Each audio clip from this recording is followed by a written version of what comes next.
We are recording the interview of Lawrence Hone. This interview is being conducted by Jennifer Seavey from Wright State University's Veteran Voices Project. This interview is being recorded at Lawrence's home. It is 1:10 p.m. on January 15th, 2016. Okay, go ahead. Okay, my story starts, I guess, in 1944 as a senior in high school at Salina High School in Salina, Ohio. And there was a kid in our class who was a year older, and he was drafted, which really alarmed everybody because he had been sent back a year because of illness earlier in grade school. And he was drafted, and 8 weeks later he was dead. And everybody was pretty much alarmed at being drafted right out of high school or before he graduated, which is what happened to him. So the Navy recruiters showed up a couple of days later and told us that they would guarantee us graduation if we enlisted.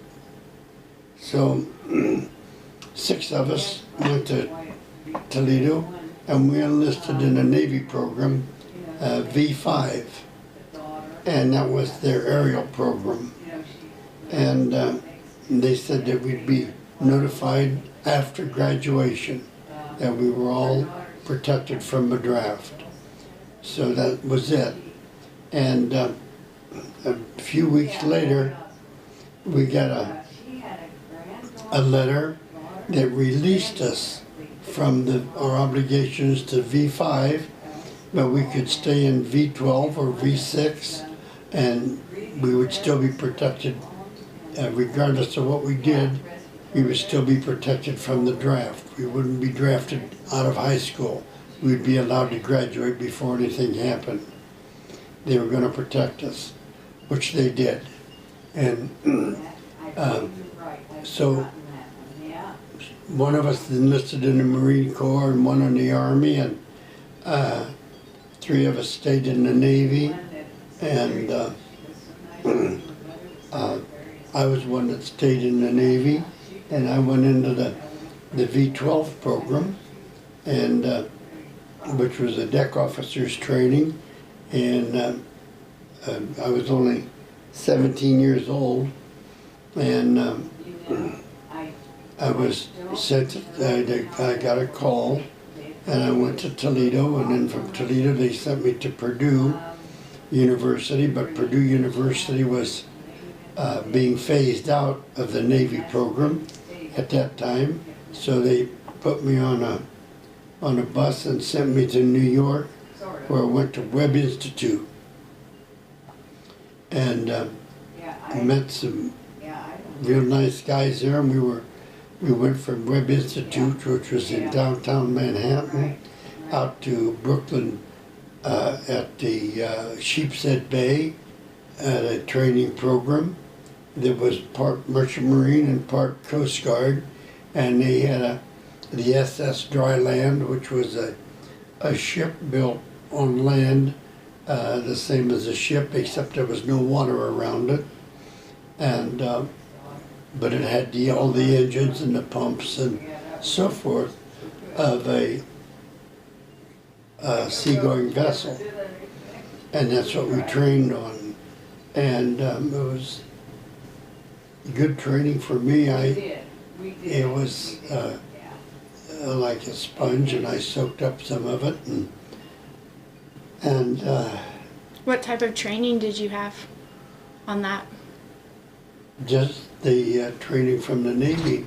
There, our first class was at 6 o'clock in the morning. Our last class was at 9 o'clock at night. And then some days we would go out to Sheepshead Bay, and that would be daylight. We'd march out and get on a subway, and they'd take us by subway and bus to Sheepshead Bay, and we trained there.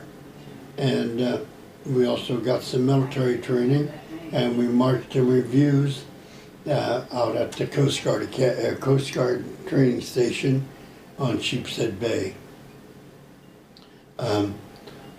Then we were going to be the what they called 90-day wonders. At the end of 90 days, you'd be commissioned as an ensign in the Navy and be sent to sea or to other schools or whatever. And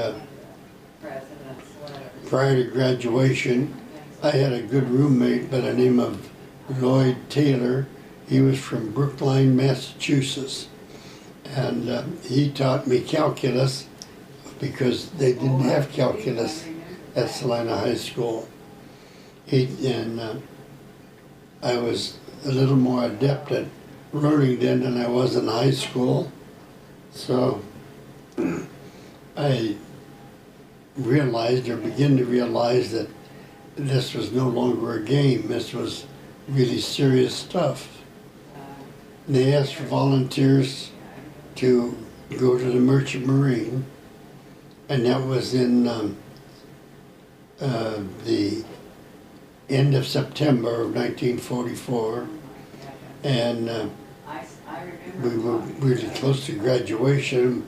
There'd be no more exams and no more getting up at 5 o'clock in the morning, and so we held up our hand, and the next thing we knew, we were on a bus going to Boston, and we got put on a lighter and was taken around to various ships, and I was put aboard an old ship that normally had already been decommissioned, but it was still seaworthy, and was in a convoy of, I guess, about 300 ships, and I was put aboard there and told that I was the third engineer, and I didn't know Sikkim. I just was a 17-year-old. I'd be 18 in October the 16th, and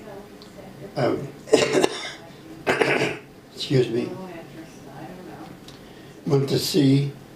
It was already, and I was met at the head of the Jacob's Ladder. We climbed up there and was met there by a little old guy who said, "I'm Gimpy, I'm your oiler." Well, it didn't mean a lot to me, except that I knew that this guy had been to sea before, and I thought he was an old man, but since I'm now an old man, maybe he wasn't as old as I thought. But he had a bad leg. He had sailed under canvas and had fallen out of the rigging, and his hip hadn't healed properly, I guess. So he walked with a limp and kind of a swinging gait, and he was real small. And so he took me to a stateroom and said, "Here's where you'll be." And he said, "I'm down below." He said, "With the rest of the black gang," and the black gang was the engine department, and I didn't know anything. And we were on a 12 to 4 watch, and that was midnight to 4 a.m. and noon to 4 p.m. And so it was going pretty good, and we were going to sea, and he he asked me if I had any long underwear, and I said yes. He said, "You put on all the clothes you can, and you don't ever take them off." And I said, "Well, we'll be getting to smell pretty bad, won't we?" And he said, "We're not dogs, we don't run around smelling each other." He said, "But you're gonna need him. If we get torpedoed, the water's gonna be cold, and you're gonna need everything you got." So I did have, as he recommended, and we were, part of our convoy went into Greenland, and part of it split off and went into Liverpool, around England into Liverpool, and we went on, and then I found out that we were headed to Murmansk, Russia.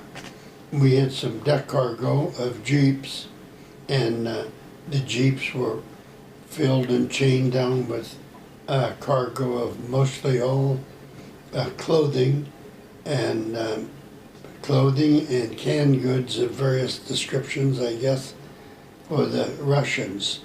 They needed everything that we had, and we were on the outside of the convoy because we were junkers.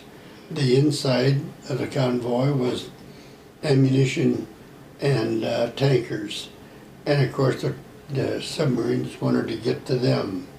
And we just crossed over into the Arctic Circle and was in the Arctic Ocean, and it was in the afternoon, and we were on watch, and we got torpedoed, and I don't know, everything's a little hazy, and been a long time ago, and I figured I was probably dead, and then this was my cap, but I had on my watch cap, and that's what I still have, and and we got up out of the engine room, and Gimpy was unconscious, and I had him, and I carried him up, and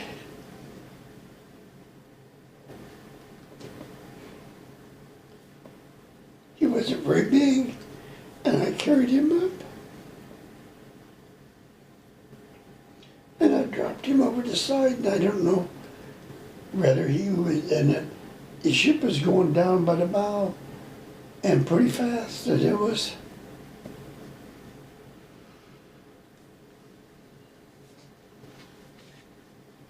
and I don't know whether I dropped him head first or feet first, but I'd just taken the condenser temperature, main condenser temperature, and the water was 28 degrees, and of course that brought him to right away, and I jumped immediately, and I lost everything except that cap.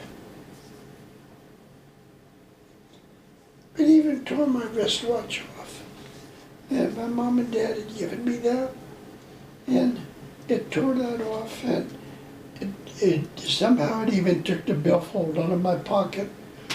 I had nothing, but it didn't need anything except something to hang on to, and off in a short distance was a donut raft, and there was somebody hanging on to it whom I didn't know and I'd never seen before, and he was pretty good sized. He was a young guy, and he never said one single word, and he was hanging on the end of it, and Gimp says, "We got to get out of this water, it's too damn cold." And so he yelled at me, and we did, and he was on one side. The donut raft wasn't the big one, it was the small one. And he got on one side, and I got on the other, and we were struggling and kicking, and we tried to get him up on the raft. We couldn't, and he never said the first word, never said hello, goodbye, nothing. And I never saw him before, and I've never seen him since. He just floated away. And that was the end of him, I guess. And Gimp says, "Get on up out of that water, you got to get a hold of the body out." So we got up and we laid on the top. And I don't know how long we laid there or where we were at. And the sub got on into the inside and was torpedoing others, and there was more than one submarine, but I don't know how many. And because I'm laying down flat, you know, and you don't see anything except water. And pretty soon, I know that Gimp was kind of out of it. Maybe I was too, I don't know. But the next thing we knew, there was something alongside of us, and it was a dirty looking thing, but it was a English fishing trawler. And they hauled us aboard, and they had some others that they'd already fished out. And this is hindsight now. Later on I learned that they had erected artificial or temporary baskets, crow's nests up as high as they could, and they had volunteer women that with classes that would spend time up there in the crow's nest watching for the subs and so forth, and then they would stay back and go in and pick up guys like us, and they really took care of us. They stripped us off and put our clothes on steam lines to dry and wrapped us in hot blankets and put us to bed and gave us hot tea, and it didn't make any difference what it was. It was hot and it was warm, and that's all we cared about, because as best as I recall, I couldn't feel anything. It's just so damn cold.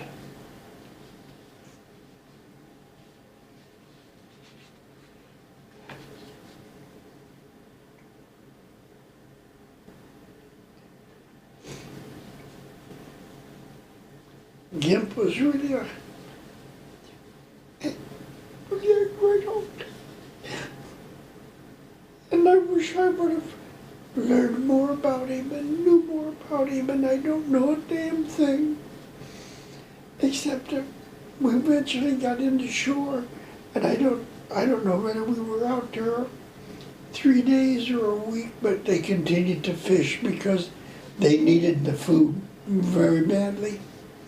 And they continued to fish, and we helped what we could, but not knowing anything about the business or how to even, how to reel in the nets or anything, we were very little help. Gimp was more help than anybody because he was older and he had more common sense, I think, than the rest of us. The other guys were all my age or about so, but we eventually got to shore, and the families there took care of us, and they gave us socks that they had unraveled unraveled sweaters. And we met them, and their socks didn't match, but it didn't make any difference because they were warm. And my arm had gotten hurt in there, and so they sent me on a bus. Eventually, I was there a couple of days, then I got on a bus, and they, I don't know, they made some kind of arrangements.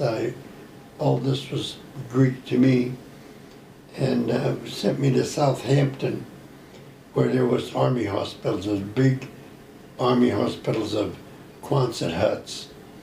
And I was able to stay there because I had nothing. I didn't even have, the only idea I had was my dog tags. I still have those. And I had nothing else, not a thing. And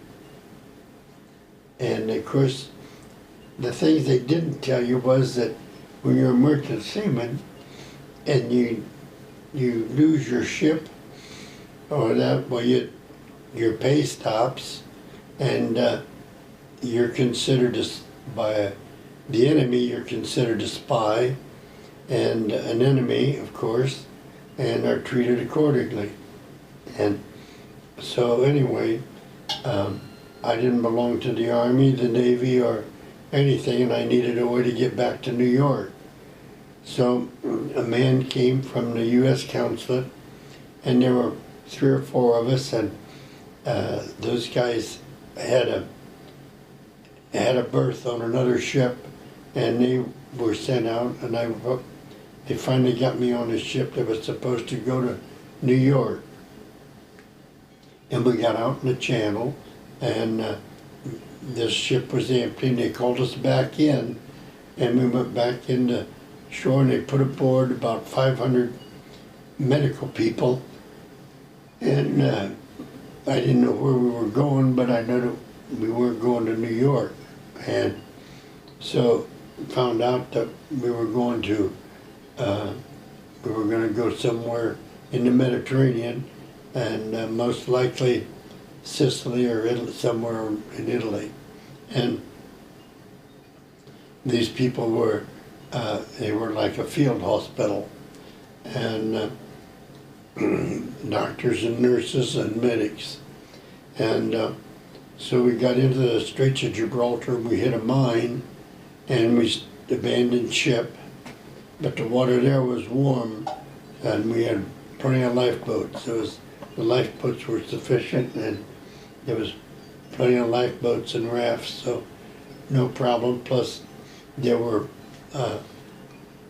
ships came out from Gibraltar and elsewhere, I guess, to get us. Well, there was a ship coming from Spain to put a line on board and salvage the ship.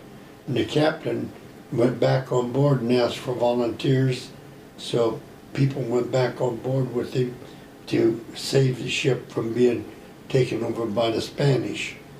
And then a Navy seagoing tug came out and towed us to Naples. And they went in to Naples, and we got got rid of all our medical people, and because that's where they were supposed to go, was somewhere in Italy, and set up some kind of a field hospital. And I met a man there that said he would take me on board the hospital ship Larkspur.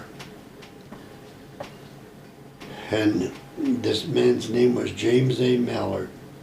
He was a full captain, and he was chief engineer on board this hospital ship.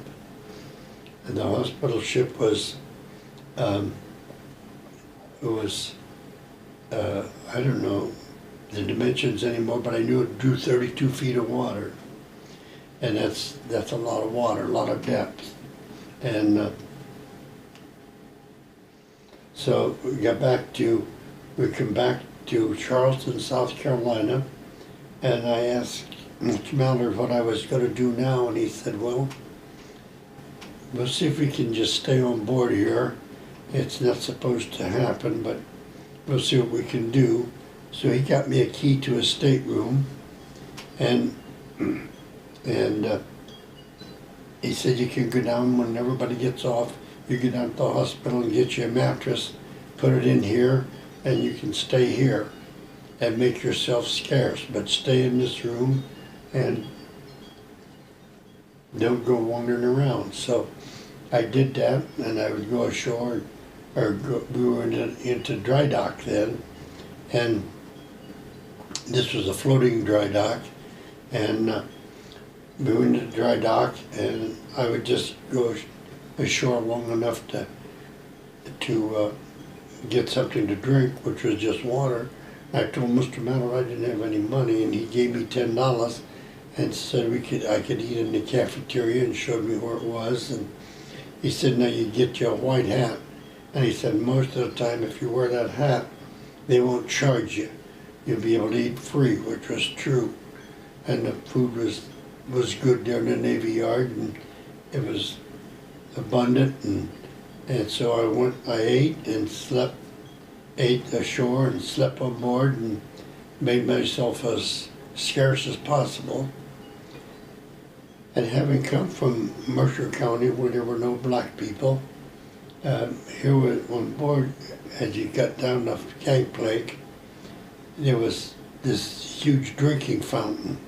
And every morning they came along and put hundreds of pounds of ice in there. And one said white, and the other said black. And I just turned 18, and I was drinking out of the wrong fountain. And boy, I'll tell you, they came down on me like a ton of brick. and I thought they were going to lynch me right there on the spot. But I was really scared, and but that's the last time I drank out of a black drinking fountain. And same water, getting cooled with the same ice, and boy, just never made any sense to me, but that's the way it was. So I made myself even more scarce. And we got out of dry dock and we came up the coast to New York, and Mr. Mallard said, now I'm going to get you in school again. And he sent me out, he got me out to Sheepshead Bay and went back into engineering school, the Merchant Marine Engineering School. And now I was in the Merchant Marine, no longer affiliated in any way with the Navy, which didn't make any sense to me, and I didn't know anything really what was going on. And I went to school there, and I sat for my third engineer's license and got it, which was official, because I didn't have any license before, but I didn't know that I needed one. And I'd lost my good advisor, Gimp, but I had picked up Mr. Mallard, who was one of the greatest persons I've ever had the pleasure of meeting and knowing. And but before we left Charleston, I was down to Drinking Fountain one morning, and here come a guy with a suitcase and a sea bag, and he said, "Where's the Larkspur?" And I said, "Right there, it's in dry dock." He said, "Dry dock?" He said, "I'm supposed to get on board there. What the hell am I supposed to do now?" And this guy was a redhead also, and he was his name was Red Brogdon, and he became the greatest friend a man ever had. I mean, he and I were together from then on, and Mr. Mallard took us into race, so to speak, and he said, "Well, I don't know, what am I going to do?" And I said, "Well, you get another mattress." I said, "There's another bunk in this room. You can stay here with me, and we can eat in the cafeteria." And so that's what he did, and we come up the coast, and Red sailed on board as an electrician's mate. He was an electrician by training, and he had went to the Merchant Marine School in California. And he'd been out in the Pacific on the Emily F. Ouida, which was another Army hospital ship. And they had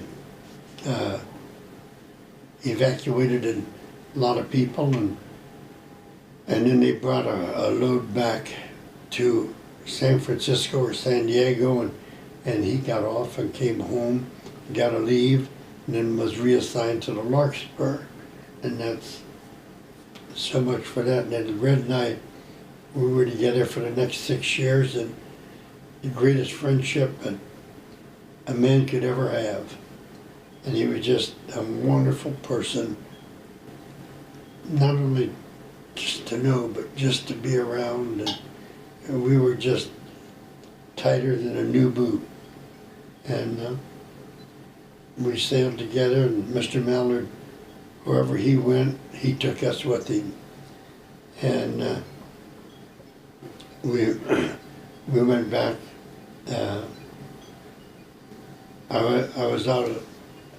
I was at Sheepshead Bay, and I learned some stuff there, and Mr. Mallard made a request for me, and so I went back to Staten Island and got on board the Larkspur, and we sailed for the English Channel, and we evacuated the 101st and the 82nd Airborne Division. They were really shot up something terrible, and we got them out of there, and That was my first blood and guts, I guess, that I saw.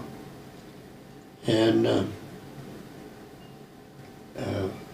was a great experience to see all these nurses and doctors working, and they work so quietly with, no, nothing like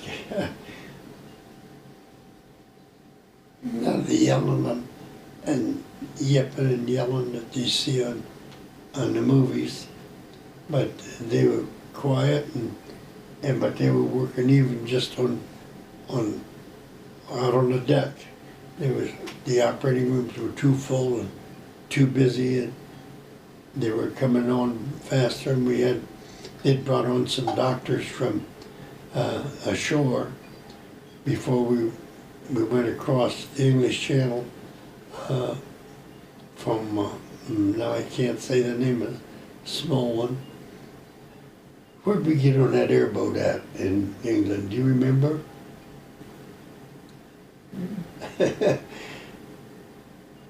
Airboat.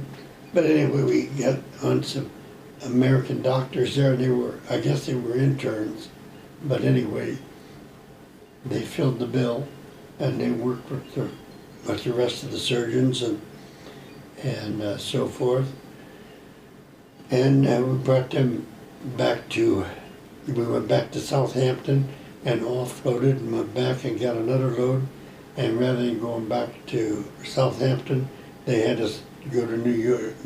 Rather than going to New York, we went to Charleston, and we offloaded to, I believe it was Clark General Hospital.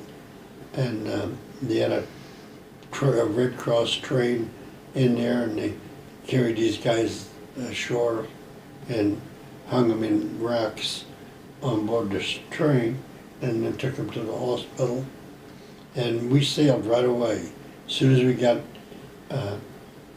re-oiled and got groceries back on board, we went back to there, and we got more out of Le Havre, and at that time there was just hand-to-hand fighting in Cherbourg, and we got into that. They didn't have any water, and we had, one of my chores on board ship was running the evaporators, and we had 2 triple effect evaporators, and we made really good water, and it was unbelievable how good and pure it was. But we would take that ashore, or we'd go ashore and pump it off into whatever they had, and while they were loading the wounded on board, we would be pumping off water for the people to drink into anything that would hold water. And as soon as we get a load on board, we'd sail and be winding up our hoses and everything while they were still in the water. And we'd go out and we'd go make more water, of course, and offload our wounded over to Southampton, and then back over and get another load and give them more water, and then we got a load and we'd come back to Charleston and offload them and did a quick turnaround again and right back over and got more people. And this time Cherbourg was under our control, but it was really a torn up city, and it was really something to see. And Red and I wandered around over the city and went up the mountain where the Germans had this huge big gun, and they would roll out and fire it and roll it back in, and we couldn't get to it. They couldn't get to it with anything, bombs, nothing. And but we went up there and we saw it, and it was a great experience. And then back, and I don't know, it just seemed like Red and I got tighter and tighter. We became closer than brothers. And then there was another redhead came on board, Red Curry. He was from North Carolina.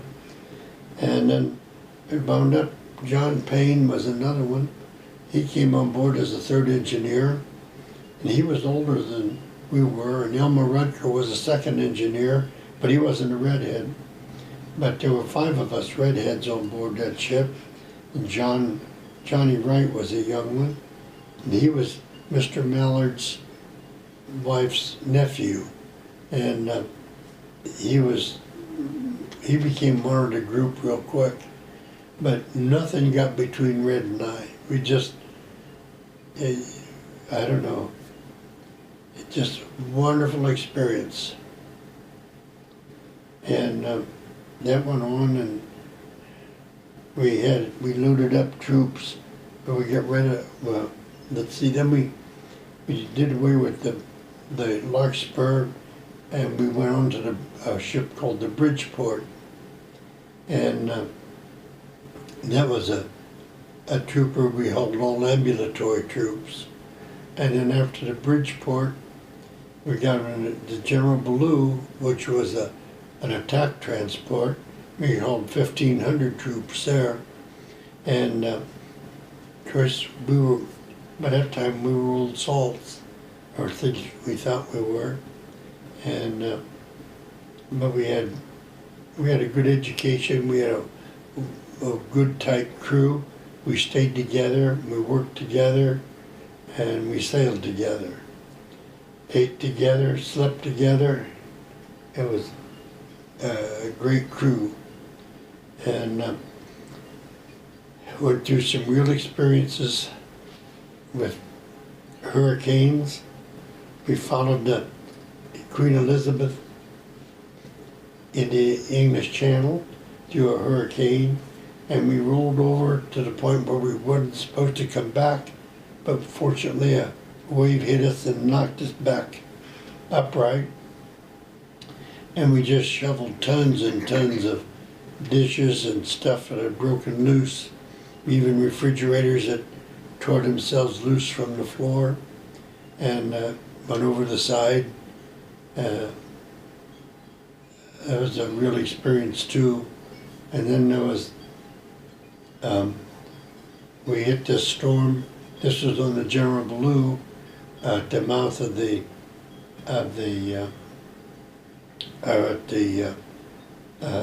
Straits of Gibraltar, and a man and a sergeant got washed overboard. And this was at night, and one of my jobs at that time, we had two 36-inch spotlights, and one of my jobs was running, in an emergency, was running a spotlight. And when the call went out, man overboard, the captain ordered everybody below, and of course you had all these troops and they weren't going to go below them, but I'll tell you, they went below. And everybody took off their shoes because it's a metal deck. We could hear this woman yell, over here, but we couldn't find her. And we're talking, 60, 70 mile an hour winds and 50-foot waves, 54-foot waves.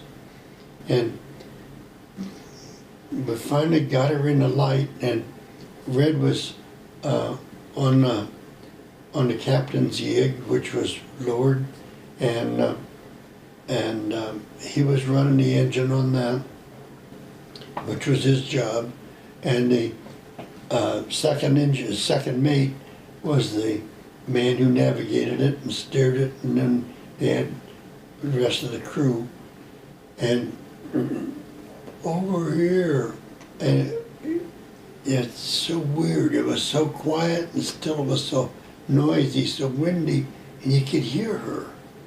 And they finally got her, and they got her on board, and then you couldn't hear him, but he made his way up to within, I would say 100 yards of the ship, and was swimming away, and they had taken off most of their clothes, and or maybe they didn't have them on when they got washed overboard. We don't know, but I know they both were court-martialed,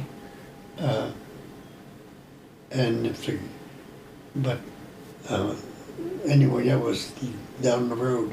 But we got her back on board, but the second mate gets, as we were bringing the gig back up, you gotta remember, this weighed over 5 ton.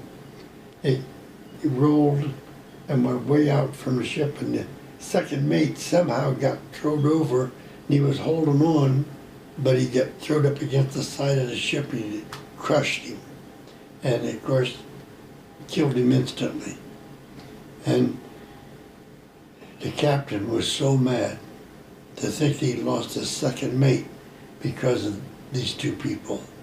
And he said if he could, he would have hung him from the yardarm.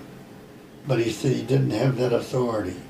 But he did have the authority to take away all their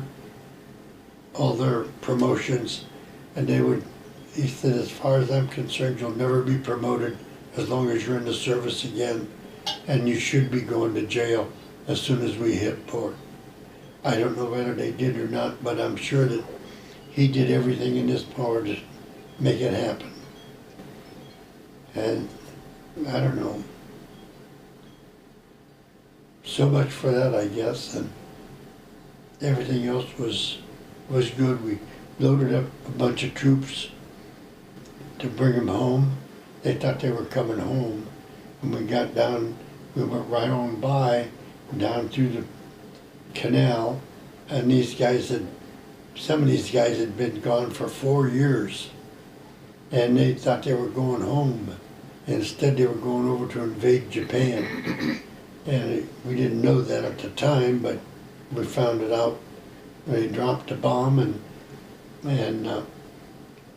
the word got around, and we made a big circle and come back through the Panama Canal. And boy, you talk about happy guys. They were going home finally, and when we dropped him at New Orleans, and then went on around and to Charleston, which was at that time our home port. Again, then we went on up to, it was changed from Charleston to Staten Island, and we went on up to Staten Island. And one of the good things that happened was that we just had one billfold, and Rito is a great poker player, just an unreal poker player. And he came in one night and woke me up, and he said, "You're not going to believe this," but he said, and we had some other words too, but he said, "I just cut high card for an automobile." He said, "It's up on blocks in Staten Island." And he said, "I won that son of a bitch." It was a 1942 Chrysler Windsor, and Red Curry was standing there when this happened, he cut the high card, and he couldn't believe Red had won, or even had put all his money out there for that unseen automobile that we weren't even sure existed, you know. But the guy had the title there, and he took it up, and Purser signed the title over to Red and stamped it and everything. So we got back to Staten Island, we went to the garage, and the guy's mother said, "Yeah, I got a letter that said you'd be here after his car, that he had lost it." And she said, "I hate to see it go, but it's out there in the garage just like he left it." Well, we went out there, she gave us the keys and everything, and started right up. And she said, "Well, my husband always runs it every couple of weeks and makes sure the battery's up." And then we took a trip up east. None of us had ever been up east before. And that was one of the happy days or happy weeks that we haven't had ashore in Staten Island. And that's about it, I guess. I quit, and I came home, and didn't come home, I didn't quit, but I came back home on a leave, and I met her at a coffee shop, and she said that's not the way it happened, but that's the way I remember it. And so I went back, and Red said he knew I'd been hit, and that was the end of our good times together, I guess. I came home and got married, and here I sit 67 years later. And that's it. Okay. All right, so sort of going back a little bit, where and when were you born? Where and when were you born? I was born in Liberty Township, Mercer County, Ohio. Was it October 16th? October the 16th, 1926. And My boat was torpedoed on October the 9th, as near as I can remember, of 44. My birthday present from the Germans. so who were your parents and what were their occupations?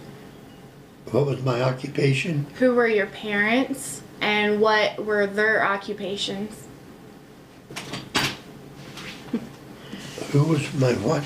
Who were your parents? My parents was Vistula, V-I-S-T-U-L-A, Snavely Hone, and my father was David Christopher Hone, and they were my parents, and they were the parents of.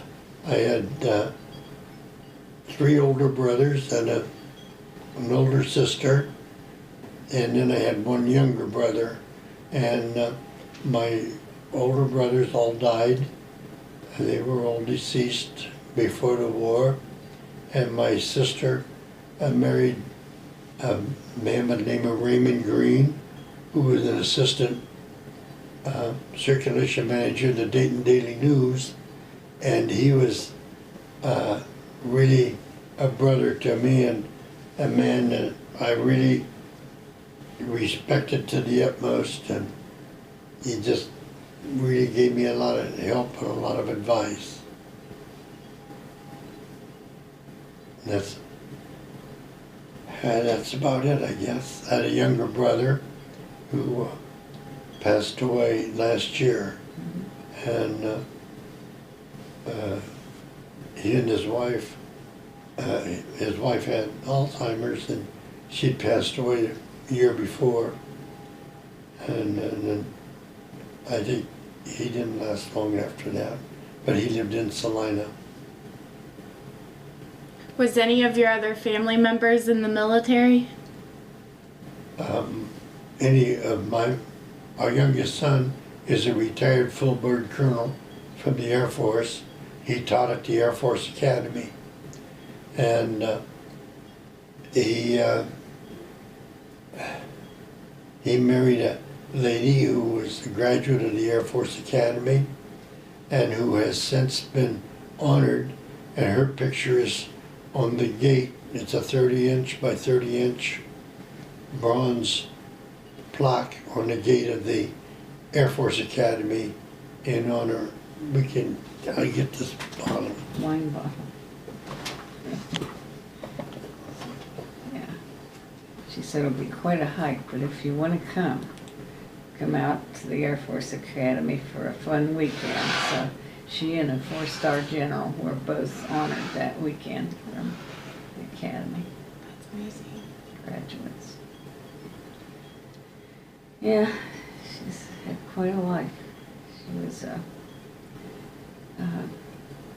representative to Washington for 11 years, and then didn't make it last year. And then what happened, she got different jobs. She was, our son lives in Albuquerque, and she did the labs out there, the Sandia labs. She took care of that and some other labs. And now she's president of a college, a small college, School of Mines and Technology in Rapid City, South Dakota. So, and our granddaughter There was a graduated couple last of these on May. every table at the Air Force Academy. We received a phone call one day, and she called us and said, I know it's a long hike out here, but if you can make it, I'd sure like to have you. They're having a little dinner in my honor, and also in his honor. He was the first four-star general to be a graduate of the Air Force Academy and retire as a four-star general. And they celebrated the two together. And she was President Washington's assistant military advisor under General Scowcroft. And that was one of the things. And the other thing that she did was to write the treaty between, or write the treaty between East and West Germany when they finally got together. And let's see, they were the only ones in the military, right? I think I had so. a cousin who was in the Seabees out in the Pacific. I was the only merchant seaman around. Met a lot of great people in our travels and before and after. The greatest, of course, was Mr. Mallard, who later became the port engineer for the Army and the Staten Island area. And Red retired and became a port engineer for the city of Charleston. And he had a little problem after we parted company. He became an alcoholic, but he eventually was able to get over that, kept that, and raised a great family. And he was involved in a rescue at sea that later they made a movie of, right? Mm-hmm. And I have that here.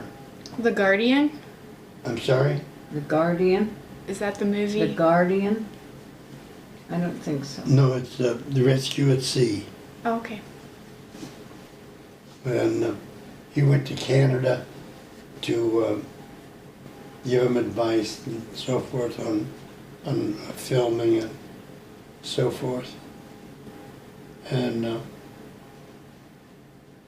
Red Curry, Woody Hill, John Payne, Elmer Rutger, and me by the name of First, who was our first engineer. He was really something, wasn't he? She met him, and he was great. He had a great family, and he was just a pleasure to know. All these people were. She never got to meet all of them because we were through sailing when I met her, or not when I met her, but when I left the sea. That was the end of those long friendships. Any other questions? Yes. What have you been doing since separating from the military? Well, my first job was with Omar Bakeries as a door-to-door salesman because I couldn't get a job anywhere. And then the second job was with Wonder Bread as a retail, as a retail salesman to grocery stores for Wonder Bread and Hostess Cake. And then when they built the chemical plant, I was the first man they hired off the street, and that was in '55. And in '59, I became a supervisor, and then a process specialist, and then a superintendent, and had some great friends there. And one was an ex-Marine, and three of them were merchant seamen. One was a bosun's mate, Art Romiller. He was from Kentucky, and he worked for Ohio in Latonia Refinery at Kentucky. The next was W.V. Booker, Tom Booker, who was a chief engineer on a Liberty ship during World War II. And he and I became real tight, real good friends, and he took pretty good care of me. And I tried to give him a good day's work for a good day's pay. And the other one was Glenn Doss, who turned down the vice presidency of Standard Oil of Ohio in order to stay in Wapakoneta. And he had went to Kings Point, which was the Merchant Marine Academy, and then sailed as a second engineer all during the war on the same ship, going back and forth from New York to Liverpool, just back and forth. And he never once was bombed. They got out, and they were coming, and they were warned that the Germans were coming with this huge fleet of bombers, and the captain said, "We're getting out of here." So they dropped everything. They weren't entirely offloaded, but enough. So they dropped everything, and they didn't get the rigging put away. They were out in the ocean. They were on their way, and they avoided the attack. And they put stuff away as they went. But that was the closest he said they came to an attack.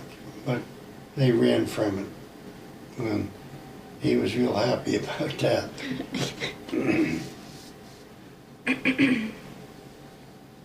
Okay, and this will be my final question.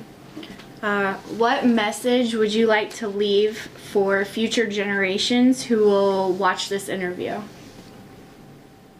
Would you repeat that, please? Yes, sir. What message would you like to leave to future generations who will watch this interview? Well, I think that people have forgotten that this country was put together on hard work and religion. And the only money the government has is what they take from its people. And if you're going to run around with your hand out and not produce, the government's not going to be able to make it. Because their pockets are only as deep as the people make them. And today, they forgot what it was to elect people like Eisenhower and Truman and Bob Dole and Governor Lauschie. Those are people, and Governor Davey. Some are Democrats, some are Republican, but they were honest, hard-working people. And they don't remember that today. They don't. and a lot of name calling. You just have to remember that this country was founded on religion. And this is a religious country, and God hoping it always will be. We raised 3 sons. All 3 of them have great families. Just so proud of them. And but there again, they're young and making mistakes that you wouldn't believe. We have a grandson. This is not a message or anything, it's just a statement that gave up a $24,000 a year scholarship. He's a sophomore at Washington, and the scholarship was good for 6 years. He could go 2 years more to med school or law school if he kept his grades up. His grades were perfect. He quit. $24,000 a year.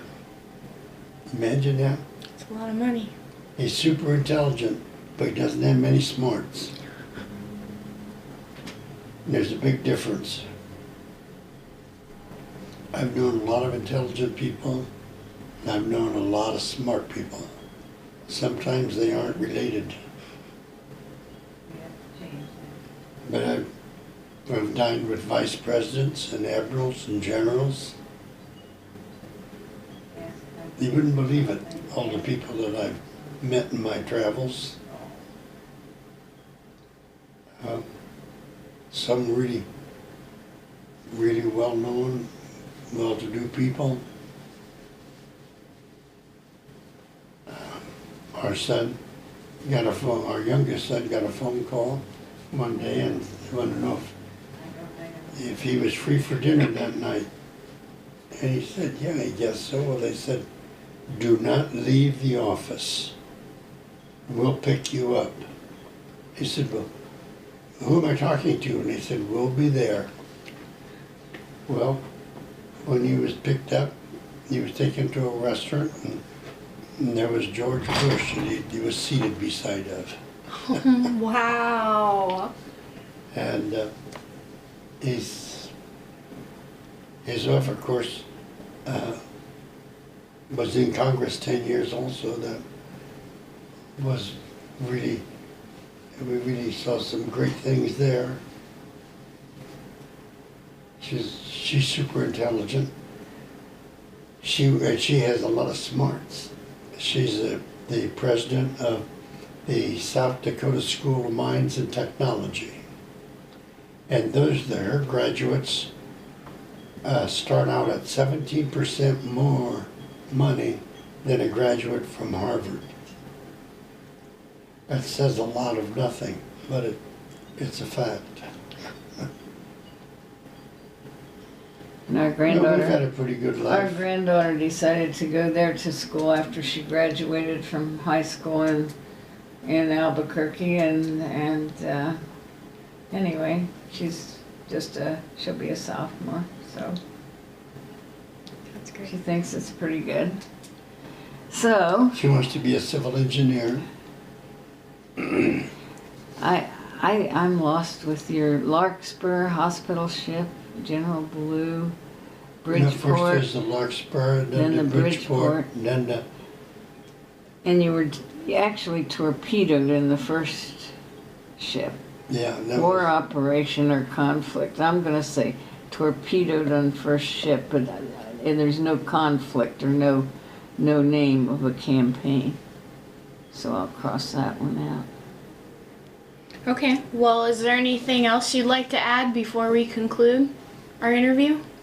I don't think so, I don't know. You didn't think of anything, ma'am? Nope. Okay, well then, thank you for your service, Lawrence.